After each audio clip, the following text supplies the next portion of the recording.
ఇక ఆర్ఎస్ ప్రవీణ్ భద్రతా ఆరోపణలపై కాంగ్రెస్ ఎమ్మెల్సీ అద్దంకి దయాకర్ కూడా స్పందించారు. భద్రతా అంశాన్ని రాజకీయం చేయొద్దన్నారు. థ్రెట్ ఉంటే ప్రభుత్వానికి విజ్ఞప్తి చేసుకోవచ్చు అన్నారు ఆయన.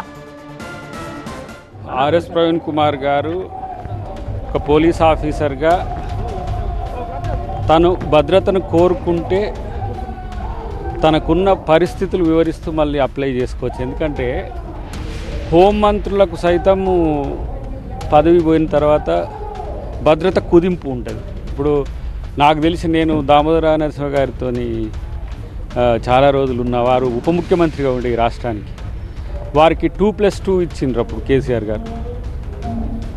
ఇప్పుడున్న హోంమంత్రులను కూడా మీరు చూస్తే వాళ్ళకుండే భద్రత సామాన్య భద్రత ఉంటుంది.